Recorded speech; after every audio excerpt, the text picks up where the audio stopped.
Então, uma boa noite a todos nós que nos encontramos aqui, também aqueles que nos assistem pela Web TV Seara do Mestre, que todos estejamos envolvidos em paz, em sentimentos de amor.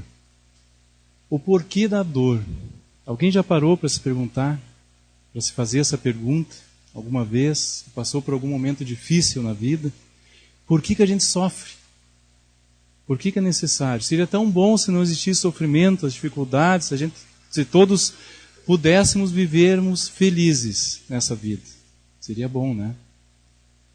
E a gente vai usar dessa reflexão, desse tema, justamente sobre o comportamento humano frente às adversidades, frente ao sofrimento, as nossas reações, o porquê ainda sofremos, o porquê é necessário muitas vezes a dor bater à nossa porta, como fazer para andar à frente dela e tentar, de alguma forma, não encontrá-la pelo caminho, quem sabe. Se nós olharmos hoje, num aspecto geral, e quando eu vinha preparando esse tema, analisando e pensando, quanta coisa boa já o homem conseguiu, no decorrer de sua história, descobrir, inventar e fazer. Se nós olharmos no aspecto da ciência, da tecnologia, quanta invenção, quanta coisa a gente tem em casa para nos facilitar a vida, nos dá mais comodidade, mais conforto. Temos acesso hoje a tempo real a tantos assuntos, podemos se comunicar com outra pessoa do outro lado do mundo, um olhando para o outro, através de um equipamento. Nós conseguimos, o ser humano conseguiu, além de todo esse aspecto do crescimento intelectual, da tecnologia aqui, mas ele consegue também olhar para além do nosso mundo. Olha com uma precisão tão exata para o universo. Consegue ver estrelas, galáxias distantes, analisa, estuda a nossa galáxia. A gente consegue ver hoje, basta acessar lá a internet, imagens do telescópio Hubble, tantas imagens surpreendentes. A gente consegue também, pesquisando e vendo, quanto que os cientistas já descobriram de tratamentos para tratar doenças graves que até então não tinham nenhum tipo de cura. Principalmente ainda hoje, está sendo assim muito estudado a questão de diagnosticar uma doença antes que ela surja, antes que ela apareça, já é descoberta, já há essa possibilidade, para evitar o sofrimento, para tentar de alguma forma já reverter aquela situação e tratar antes. Então o ser humano, ele conseguiu chegar num patamar de evolução nunca antes visto, fascinante, porque ele consegue ver fora, ele consegue aqui proporcionar à raça humana um acesso ilimitado à tecnologia e a tantas coisas que nos fazem bem. Mas, ainda, porém, nós não conseguimos ainda cessar o sofrimento em nós. O ser humano ainda não conseguiu chegar dentro de si, olhar para dentro de si, sem máscaras, e tentar de alguma forma dominar os seus sentimentos, evitando assim o sofrimento, evitando a decepção, evitando o pesar, a perca de um ente querido. A gente acha que é perca, mas é uma separação, mas é dolorosa, dói, e não há como escapar da morte, do corpo físico, da separação. Não há como prever se no teu relacionamento você vai ser feliz ou não com aquele ser, com aquela pessoa que você escolheu. Não há como prever se o nosso filho que estamos aguardando muitas vezes, ansiosos, se ele virá com saúde,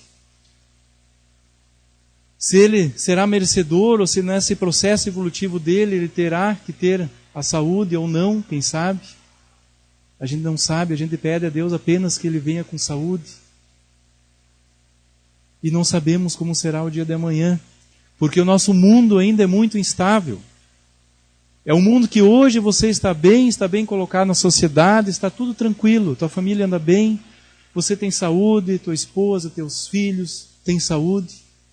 mas a gente não sabe como será o dia da manhã. E isto nos causa sofrimento. Analisando esse aspecto, a doutrina espírita ela tem muito a contribuir nessa questão dor, sofrimento, elucidando, esclarecendo os porquês.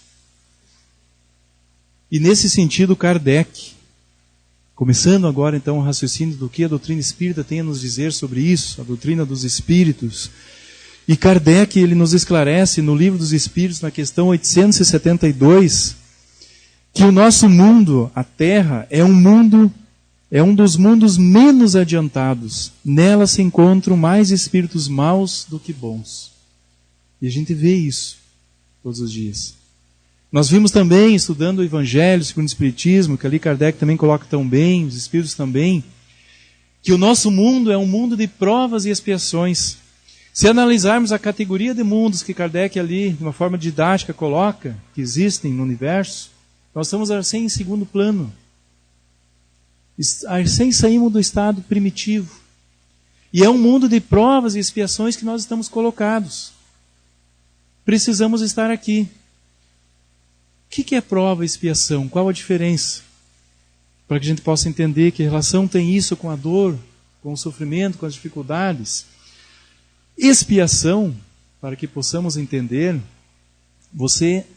é algo que você está resgatando. Você vai lá e resgata um título, uma promissória, ou algo que você tem a dívida. Você está pagando.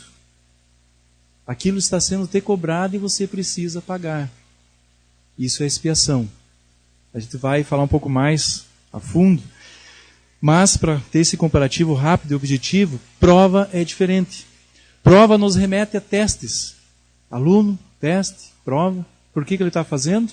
Por que ele está fazendo naquele momento aquelas questões, aquele exercício, aquela prova? Para galgar o ano letivo, passar naquela matéria, progredir. São provas. Se nós analisarmos as provas, no nosso programa reencarnatório, que todos nós planejamos a nossa existência, acompanhados de espíritos superiores, tutores espirituais, mentores, que nos conhecem tão bem, a longa data, e sabem o que é melhor para nós, nos ajudaram nessa programação reencarnatória. E Kardec, principalmente na questão 266, ele coloca tão bem ali essa questão da escolha das provas, que nós acompanhamos, pedimos muitas vezes essas dificuldades, porque sabemos que aquilo é necessário para nós. Então, nessa programação, nós sabemos que precisamos, para evoluir, para crescer, passar por aquelas dificuldades, aquelas situações. Nascer naquela família. Receber na nossa existência aquele filho, para que possamos ajudá-lo. Porque talvez em outro momento nós desviamos ele do caminho, fomos nós os responsáveis, ou mesmo pelo amor que sentimos a ele, pedimos para recebê-lo, mesmo sabendo que será difícil. Pedimos para nascer num lugar onde a dificuldade é intensa, é difícil. Mas ali poderemos exercitar o amor, a caridade, o entendimento, não mais a revolta. E aí a gente vem. E a gente vê almas, espíritos, pessoas tão nobres, vivendo por aí em situações tão adversas, dando exemplo de vida. São pessoas que passam por provações, sem revolta. Pediram para estar ali, dão exemplos de vida, de amor, de dedicação, exemplos a serem seguidos. E ali estão elas provando que já são capazes, exercitando, evoluindo, galgando degraus. Diferente de muitos de nós que passamos por expiações. A expiação sempre está envolvida, misturada em meio à revolta. Se em algum momento passarmos por alguma dificuldade, ou estivermos passando, ou já passamos, e movimentou em nós sentimentos de revolta, de não aceitação, de luta contra aquilo, mas no sentido de se revoltar mesmo, revoltar contra Deus, contra a situação, contra a vida, é porque talvez nós estamos naquele momento resgatando débitos. Débitos que chegaram, entregues pela vida, para que possamos quitá-los na oportunidade oportuna, naquele momento oportuno. E ali estamos nós. Só que há um grande pormenor, um grande porém nisso tudo, que a gente precisa saber. que o momento que a gente está revoltado, se revoltando com aquela situação, nós poderíamos estar até passando por ela. Mas talvez a gente vai repetir, como aluno que repete de ano. Porque nada nessa vida, nada é por acaso. Nada nos bate a porta por um acaso. Diz Joana de Angelis, no livro Vitória sobre a Depressão, que o acaso não existe. Se hoje estamos passando por uma doença, vamos apenas colocar um exemplo, por mais que a gente analise e veja que a gente não foi nessa existência o causador dela, algo há. Por que ela veio bater a nossa porta? E a gente precisa entender isto. Analisando mais a fundo, então, a dor também é provação necessária ao aprimoramento e crescimento do indivíduo, do ser imortal. Há muitas aflições, há muitas dificuldades que nós geramos. Vocês lembram aquela parte que Cristo fala? No mundo só tereis aflições. Se nós analisarmos friamente, assim, sem analisar a profundidade da palavra de Jesus, o contexto, a gente vai dizer assim, puxa vida, mas o mestre, aquele que deveria ser o mais otimista, motivador, está nos dizendo que não adianta, a gente só vai ter aflição e tristeza. Mas não é assim. O que Jesus quis dizer com isso? No mundo só tereis aflições. A todo momento a gente está gerando aflição para nós. Kardec analisou isso muito bem no Evangelho segundo o Espiritismo, no capítulo 5, ali no item 4. Causas atuais das aflições. Pega algum exemplo da tua vida que você passou por uma dificuldade. Tenta analisar agora. Assim na tua mente, rapidamente. Alguma coisa que você passou. E olha e pensa e analisa e vê se não foi algo que você mesmo gerou, que você fez aquela escolha, aquela opção, e aí causou aquilo. Analise. Quantas pessoas no mundo, todo momento, nós estamos ali repetindo erros, sabendo que aquilo ali vai dar errado lá no final, mas apostando, não, dessa vez vai dar certo, e aí toma aquela atitude de novo. E aí a coisa realmente dá errado. Quantos de nós que nos afligimos a todo momento? A gente começa a ficar com o cabelo branco, fica preocupado, o que os outros vão dizer?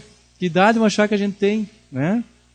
Aí começa a se preocupar, daí quer pintar o cabelo, mas que cor vai ficar boa? Meu Deus, né? Será que vão gostar do jeito com o cabelo novo, pintado? A mulher vai comprar roupa, não porque ela gosta, mas ela quer que as outras admirem ela. O que vão falar vendo ela com aquele vestido? Né? O que as colegas de trabalho vão dizer? Cada dia ela vem com um sapato novo. Eu tenho que mostrar. E aí está lá, aflita.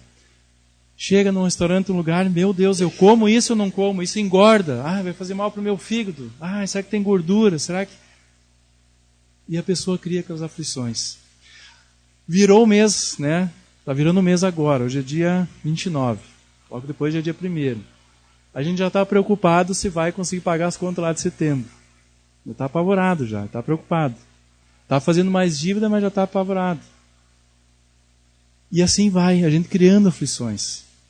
O filho está lá estudando, já está preocupado se ele vai conseguir se formar lá na faculdade, nem terminou o 2º grau ainda, já está ansiado, preocupado, o que ele vai ser, o que ele vai estudar. E fica naquela aflição. Transfere às vezes aquilo para o jovem, coitado, que não está nem preparado estruturalmente, psicologicamente, para aquela pressão toda, aquela cobrança. Porque a gente muitas vezes projeta nossos sonhos nos filhos, sonhos frustrados, a gente quer que ele se dê bem e coloca toda aquela responsabilidade. Deixa o coitado lá também aflito. Aflito? Porque, meu Deus, se não passar de ano, o que vai ser? E a gente vive assim. Tem muitas mulheres, às vezes solteiras, que querem casar, então elas procuram o marido, daí ela começa, daí não acha um, não dá certo outro, não dá certo nem pouco, qualquer um que vem é lucro. E aí Kardec coloca no Evangelho segundo o Espiritismo, no capítulo 5, que muitas vezes as nossas relações, por que não dão certo?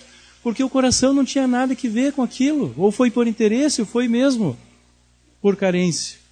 E aí você vai ter aquele relacionamento e não fecha, não dá certo. E aí aquela aflição, é briga direto, não está bem. A gente cria as aflições, por isso Jesus disse, porque ele nos conhecia tão bem. Ele sabia nosso grau evolutivo, das nossas provas, nosso crescimento, até onde a gente ia chegar. E ele disse, no mundo só tereis aflições, mas coragem, eu venci o mundo. Mas há também como a gente falou, né, essas tribulações voluntárias, todas também, está no item 23, os tormentos voluntários, mas há também a dor evolução, diferente. Ela está ali no item 6 do Evangelho segundo o Espiritismo, capítulo 5 também, as causas anteriores das aflições. Há muitas situações que nós passamos na vida que a gente não tem explicação como é que aconteceu aquilo. Você muitas vezes é o motorista mais cuidadoso, aquela pessoa cuida no trânsito, a pessoa que respeita, ela tem paciência, ela dá o sinal, ela vai na estrada, ela respeita o limite de velocidade, e de repente algo acontece, um acidente, desencarna alguém, a família inteira às vezes. Você cuidou da tua saúde a vida inteira, é alguém equilibrado, e vai fazer uma bateria de exames e descobre que está com uma doença grave, câncer, ou seja, outra doença. Era alguém, e a gente conhece pessoas assim que às vezes fizeram bem, trabalharam, se esforçaram, criaram os filhos com amor, com carinho, ajudavam aqueles que precisavam, e estão lá, sofrendo numa cama, sofrendo com quimioterapia, passando por tudo aquilo, por toda aquela dificuldade. Quantas vezes, Kardec também analisando, a pessoa por mais que cuidou, por mais que era alguém muito cuidadoso na questão financeira, de repente dá um revés na fortuna, algo, uma besteira que a pessoa faz, perde tudo. Fica à mercê. Algo acontece. E a pessoa não sabe como explicar. E vem o sofrimento. Causas anteriores às aflições. Muitas vezes a raiz, a matriz, ela não está aqui, ela está em outras existências. Poderá também estar relacionadas às provas que nós pedimos para nos exercitarmos. E nós precisamos entender isso. Precisamos analisar isso. Emmanuel, no livro Consolador, na questão 239, é perguntado a ele ali: podemos classificar o sofrimento do espírito como uma dor, realidade, e o tormento físico como uma dor, ilusão? Olha só, ele coloca o sofrimento do espírito como uma dor, realidade, que a gente pode chamar também de dor, evolução, o sofrimento do espírito, e o tormento físico como uma dor, ilusão. Continua ele dizendo, Emmanuel lhe dizendo: em verdade, toda dor física colima o despertar da alma para os seus grandiosos deveres, seja como expressão expiatória, como consequência dos abusos humanos, ou como advertência da natureza material ao dono de um organismo. Mas toda dor física é um fenômeno, enquanto que a dor moral é a essência. Daí a razão porque a primeira vem e passa, ainda que se faça acompanhar das transições de morte dos órgãos materiais. E só a dor espiritual é bastante grande e profunda para promover o luminoso trabalho do aperfeiçoamento e da redenção. Essa é a dor que realmente nos interessa hoje estudarmos. A dor, sofrimento da alma, do espírito. Porque nós precisamos prestar atenção em nós nesse sentido. Se nós não tratarmos, não trabalharmos, não enfrentarmos ela, e principalmente nos precavermos de todas as formas, essa dor, a dor da alma, a dor do espírito, nós poderemos carregar junto, de retorno ao mundo espiritual. Se nós não nos apercebermos do modo como estamos vivendo, agindo perante o mundo, podemos até, como muitos talvez, passar nessa existência driblando a dor aqui, a dor ali, pessoas com muita influência, poder, mas chegaram ao plano espiritual e acolheram, sofreram muito. Porque essa é da essência, ela está dentro de nós, nos acompanha porque somos espíritos e é uma dor do espírito. É algo que está envolvido com sentimentos. É o ressentimento que às vezes a gente guarda, que é um ácido que envenena a alma. É a mágoa que a gente não sabe perdoar alguém e que está ali pesando no nosso espírito. É o sentimento de culpa que a gente carrega, que não trabalha ele, e ele estraga e vira então o remorso que corrói por dentro de nós. É a falta de sentido na vida que nos traz um vazio existencial que muitas vezes nos leva à depressão, angústia, ansiedade e que amargura os nossos dias, porque quantos que não têm objetivo na vida, não descobriram ainda por que estamos aqui. Essa dor nós temos que tratá-la, cuidá-la, buscar ajuda para ela. Por sua vez, a dor realidade ou dor evolução atua como estímulo ao espírito ao longo de sua jornada evolutiva, despertando-o da estagnação ou conduzindo de volta ao caminho da evolução. Como assim conduzir de volta ao caminho da evolução? Como assim? Vamos tentar analisar nós. Foi traçado um objetivo dessa nossa existência. Nós sabemos lá no plano espiritual que vamos reencontrar determinadas pessoas, que vamos nascer em tal família, que vamos passar por tal dificuldades, nós vamos indo, vamos galgando, nós mais ou menos sabemos, porque nem tudo é traçado. Muitas coisas nós vamos encontrando pelo caminho, até pelas nossas próprias escolhas, mas o objetivo principal foi ali colocado, que nós vamos buscar nessa vida. E aí a gente vem, chega aqui, e aí a gente acha que esse mundo, que é uma escola, uma grande escola, a gente acha que a gente só quer participar na hora do recreio. A gente só quer curtir. E aí começa a desviar desse caminho. E a gente acaba pegando caminhos opostos. O traçado era aqui, a gente começa a ir para lá. E vai, pega um atalho ali, vai e se perde. E está indo. E lá adiante é o grande abismo. Há um grande abismo, fundo do poço, onde muitos já caíram e caem todos os dias. Muitas vezes, caindo lá, nós precisaremos de várias reencarnações para voltarmos àquele caminho, àquele momento que estamos vivendo agora. E aí quem vem nos buscar, nos trazer de volta, como forma de nos trazer ao equilíbrio, ao eixo de novo? A mestra dor. Muitas vezes ela serve como um despertador da alma, que nos faz acordar, nos faz ver a frente e nos puxa de volta para o caminho certo, para o caminho da evolução. Quantos, e não dizem se não é verdade isso, dizem para vocês mesmos se não é verdade, quantos de nós, nos momentos mais difíceis de dor, de profunda dor, não nos lembramos de Deus, não voltamos a Deus, não buscamos fazer uma prece, não buscamos ir a um templo religioso, vir à casa espírita, não reformulamos a nossa trajetória, a nossa caminhada?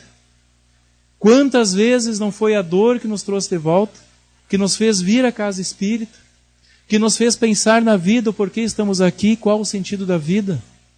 E a gente começa então a analisar que a dor, em determinados momentos, ela é uma mestra, é um agente usado para a nossa evolução. E no estágio evolutivo que nós estamos, nós ainda precisamos dela, infelizmente. Ainda precisamos dela. Leon Denis, no livro O Problema do Ser, do Destino e da Dor, no item 26, ele nos diz ali que a dor é apenas uma lei de equilíbrio e educação.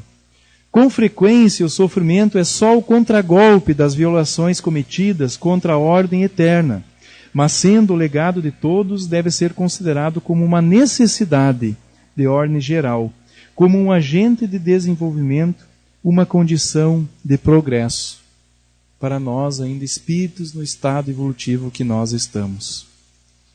E aí a gente vai entender muita coisa nesse sentido. O quanto muitas vezes experiências próprias nossas, se a gente lembrar que foi justamente a dor que nos trouxe de volta ao caminho de evolução, de crescimento, de autodescobrimento. Mas então, é possível a gente ser feliz? Se Jesus falou que no mundo só teríamos aflições?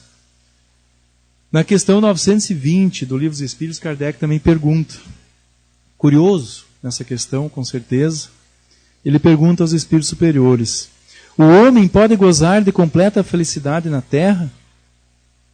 Quando eu li a primeira resposta dos espíritos antes da vírgula, não, eu digo, meu Deus, né, tá difícil a coisa. Os espíritos dizem não. Porque a vida lhe foi dada como prova ou expiação. mas depende de amenizar os seus males e ser tão feliz quanto possível na terra. Então é possível, sim, a gente alcançar uma felicidade compatível com o nosso esforço, com o nosso crescimento, aproveitando muitas vezes situações da vida que surgem. É possível, mas não uma felicidade completa e plena dos mundos felizes, porque aqui ainda não é um mundo feliz. É um mundo de provas e expiações. Mas você consegue ser feliz se olhar o mundo com os olhos da bondade, do amor, da gratidão, num sorriso de um filho querido que te abraça, que te beija no rosto, num aperto de mão, muitas vezes já aquela mão enrugada da mãe e do pai, que ainda estão aqui vivos, encarnados conosco, num abraço apertado de um irmão, de um amigo que você ajudou, porque muitas vezes, dias atrás, eu li uma frase que dizia: há muito mais felicidade em dar do que há em receber, e é uma grande verdade. Quando a gente ajuda alguém, estende a mão e você vê que realmente foi útil àquela pessoa, aquilo dá uma paz profunda, dá um sentimento de gratidão à vida por aquela oportunidade, e você procura de novo tentar ajudar alguém para sentir aquilo de novo, porque fazer o bem vicia, a gente gosta de ser útil. Só que muitas vezes o egoísmo ainda é tão grande em nós que a gente se isola e só pensa na gente, não olha o próximo e deixa muitas vezes de ser feliz fazendo isso. Tudo o que ocorre neste planeta está sobre o jugo das provas e expiações. A gente precisa entender isso. Ali em João, capítulo 16, versículo 33, está essa frase que a gente falou tantas vezes já, que Jesus disse: tenho-vos dito isso, para que em mim tenhais paz. No mundo tereis aflições, mas tende bom ânimo, eu venci o mundo. É possível a gente encontrar felicidade, é possível. Mas a gente precisa primeiro entender o que a vida quer de nós, o porquê nós estamos aqui. Por que eu nasci? Por que eu reencarnei justamente nessa época tão difícil da humanidade, sabendo que o mundo está em transição, que logo mais, dependendo do esforço de todos, já será melhor? Por que eu não fiquei um pouco mais lá no plano espiritual, esperando um mundo já melhor, sem tanto sofrimento, sem tanta angústia, sem tanta preocupação, e vim nascer justamente agora, nessa época? Por que buscar o autoconhecimento? Que a doutrina espírita fala tanto, da gente estudá-la, buscar o autoconhecimento, aprofundar o conhecimento sobre nós, sobre os nossos sentimentos. Por quê? Porque à medida que nós vamos nos conhecendo, nós vamos domando as causas das aflições em nós. E aí a gente vai entender muita coisa nesse sentido. Porque muitas vezes a gente sofre por ignorância. Nós sofremos porque não sabemos. À medida que a gente vai estudando, vai tendo acesso a esse conhecimento tão maravilhoso que a doutrina espírita nos proporciona, a gente vai compreendendo muita coisa.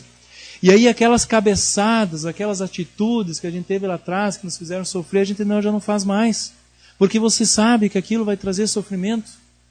A gente sabe que todos estamos sob uma lei de ação e reação. Não adianta esconder por baixo do tapete agora. A gente vai mais tarde recolher aquilo. Se hoje estamos sofrendo é porque deixamos lá atrás essa marca, deixamos lá atrás essa planta, essa semente que foi lá colocada no solo da nossa vida e a gente está recolhendo. Mas a gente pode, com esse conhecimento, a gente vai entender também que pode a cada momento plantar coisas boas, que cedo ou tarde a vida vai dar o tombo, vai dar a volta e aí a gente vai estar recolhendo aquilo de volta. E nós vamos compreendendo e entendendo a vida, que não há como compreender Deus, a sua justiça, o seu amor, se não for pela reencarnação. Não há como entender tantas diferenças sociais, tanto sofrimento no mundo. E Deus dando a chance de uns serem mais felizes do que outros. Porque se você olhar para o mundo com os olhos frios e de alguma forma olhar realmente profundamente para o mundo, quantos há que nascem que só conheceram o sofrimento nessa vida?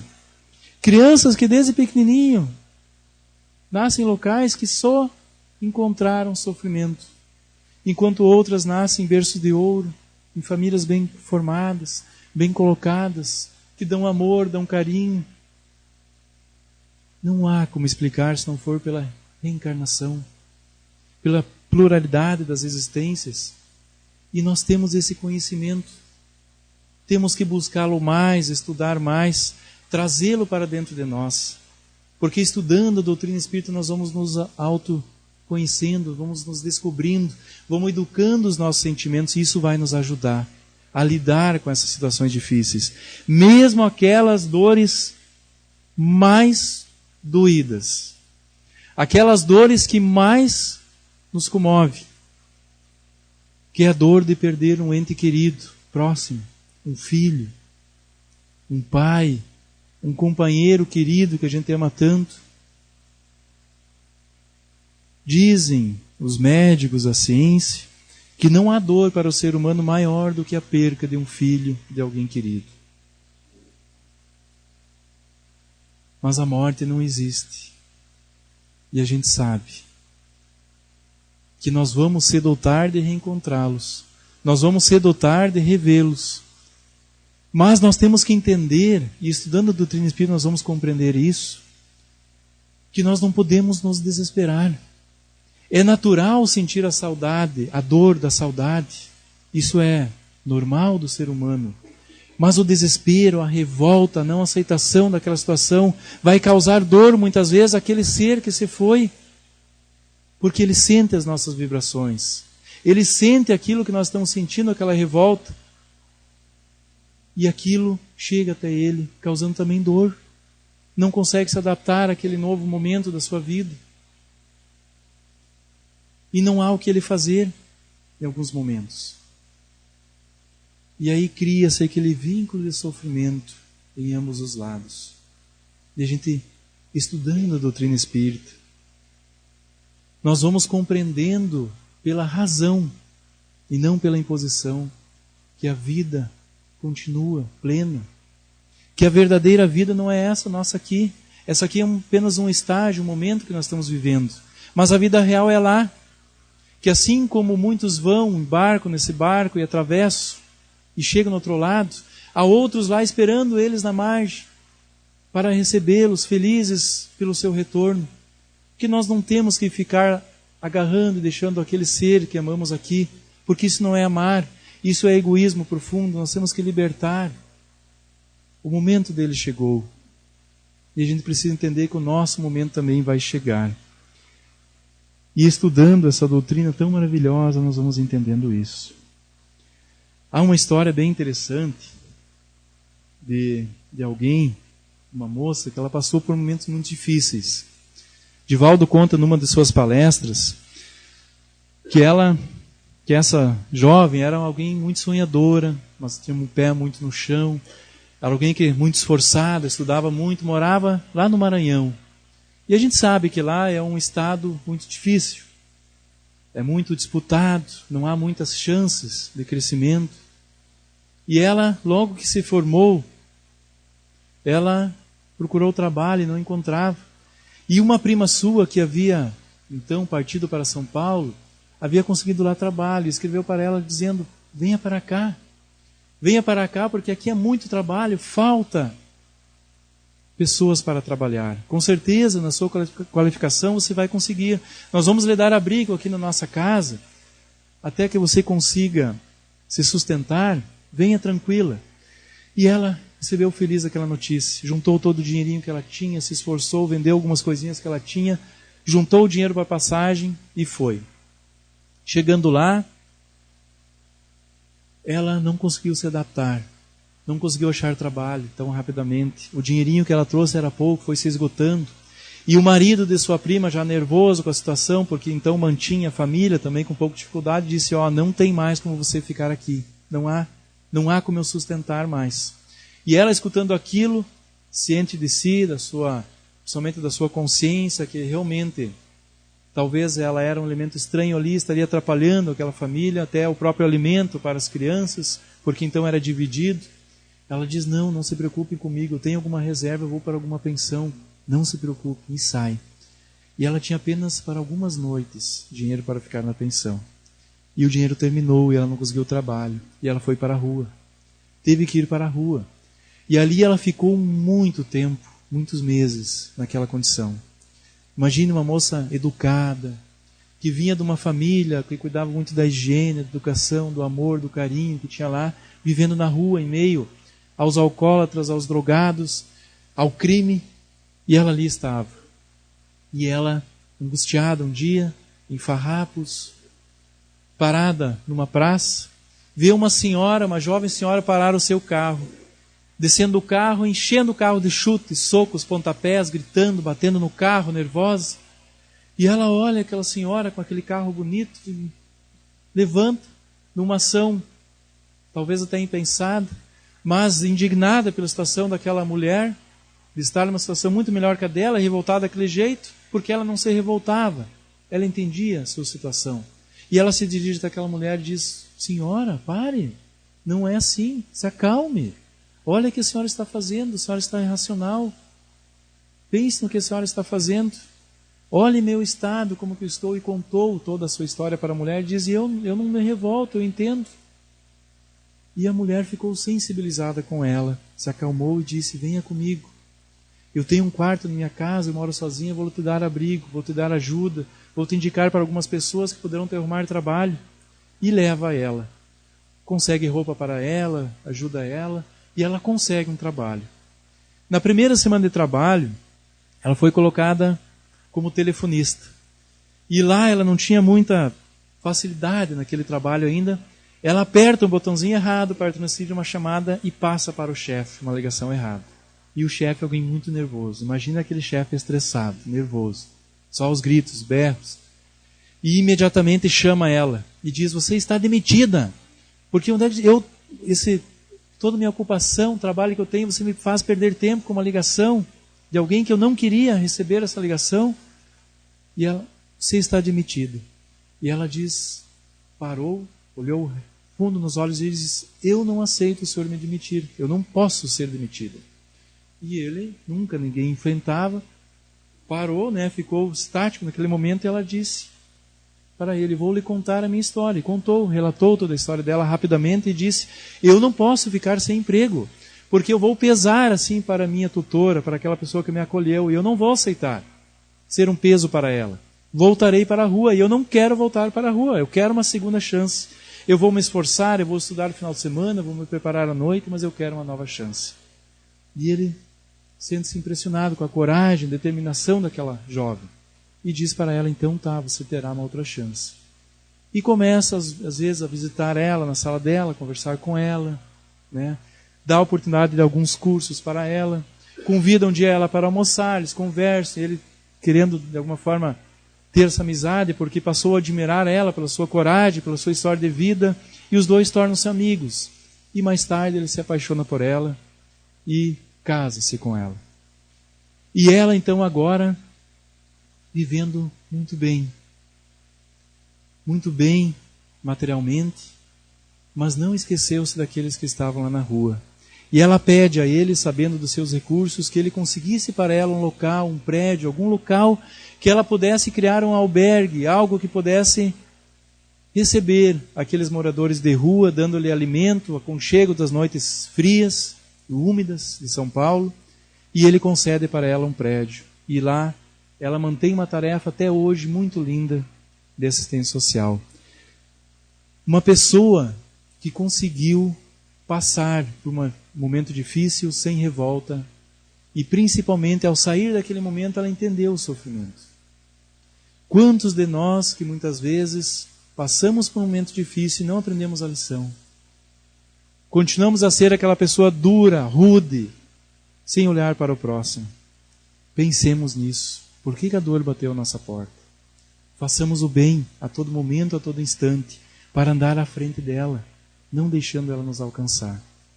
Eu agradeço muito a atenção de todos e que nós possamos sempre usufruir essa maravilhosa doutrina espírita, através do estudo, do esforço próprio, aproveitando essa doutrina, esse manancial de conhecimento para nos educarmos e sermos pessoas melhores. Muito obrigado a todos, que possamos retornar bem aos nossos lares.